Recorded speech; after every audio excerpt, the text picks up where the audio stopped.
Assalamualaikum warahmatullahi wabarakatuh. Halo sahabat surga, semoga kita senantiasa diberi kesehatan baik lahir maupun batin. Cut Nyak Dien adalah figur perempuan yang menjadi bukti siapapun bisa berperan dalam perjuangan merebut kemerdekaan. Istri dari Teku Umar ini lahir di Lampadang, Aceh Besar pada tahun 1848. Cut Nyak Dien menggantikan sang suami. Teku Umar berperang melawan kolonialisme. Teku Umar tewas tertembak di daerah Suak, Ujung Kalak, Malabo setelah rencana perjuangannya diketahui oleh penjajah. Sejarah Perang Aceh.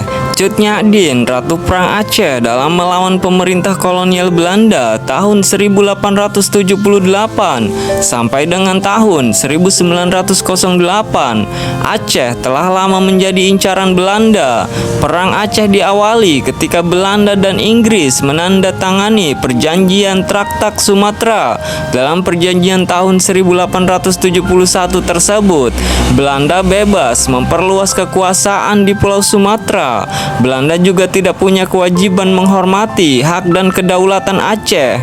Mulai saat itu, rakyat Aceh terus menderita akibat perlakuan kejam Belanda. Hal inilah yang memantik rasa perlawanan dan keinginan berjuang pada diri Cut Nyak Dien. Berikut beberapa hal yang telah dilakukan Cut Nyak Dien hingga jasanya wajib dikenang sepanjang masa. 1.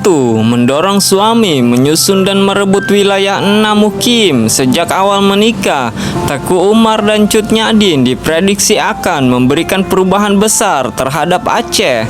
Bahkan pernikahannya sempat dikhawatirkan Belanda karena keduanya adalah tokoh besar di wilayah Aceh, khususnya di bagian Enam Mukim. 2. Berjanji memimpin peperangan usai wafatnya suami. Kesedihan atas wafatnya suami bukan berarti membuatnya pasrah dengan keadaan. Di tahun 1901, Cut Nyak Dien dan pengawal bergerak ke daerah Bautung, ke Gayo, dan menetap di kampung Celala. Di tahun berikutnya pun mereka masih berpindah lagi ke Aceh Barat dan menetap di Bautung karena kondisi makanan yang semakin menipis. Tetap tegar meski dikhianati pengawal, minimnya pasukan yang tersisa membuat perjuangan pasca meninggalnya Teku Umar terasa sangat berat. Hal ini menjadi penyebabkan panglot pengawal paling setia dari Cut Nyak Dien meninggalkannya dan melaporkan kepada Belanda tentang keberadaan sang pemimpin. 4. Teguh melawan Belanda walau akhirnya diasingkan karena perbuatan pengawalnya yang berkhianat. Cut Nyak Dien akhirnya dibawa ke Banda Aceh oleh Belanda untuk dirawat hingga berangsur sembuh, yang dimulai dengan aksi todong rencong. Namun semuanya berangsur mereda karena Belanda memperbolehkan kunjungan rakyat Aceh ke Cut Nyak Dien. Meskipun perjuangan Cut Nyak Dien tidak menghasilkan kemenangan atas Belanda, beliau berhasil menjadi pelopor bahwa pemimpin perang tidak selamanya laki-laki, ada juga dari perempuan. Setelah wafat pada 6 November 1908 dan dimakamkan di Sumedang, tidak menjadikan masyarakat lupa dengan perjuangannya. Melalui surat keputusan Presiden Republik Indonesia nomor 106 tahun 1964, Cut Nyak Dien resmi dijadikan sebagai pahlawan nasional pada tanggal 2 Mei tahun 1962.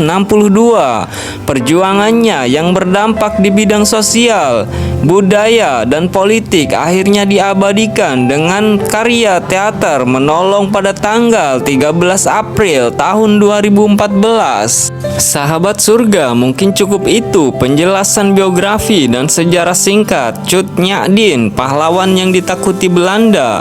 Apabila ada kesalahan naskah dan tulisan atau ucapan, saya mohon maaf. Kurang dan lebihnya saya akhiri dengan wassalamualaikum warahmatullahi wabarakatuh.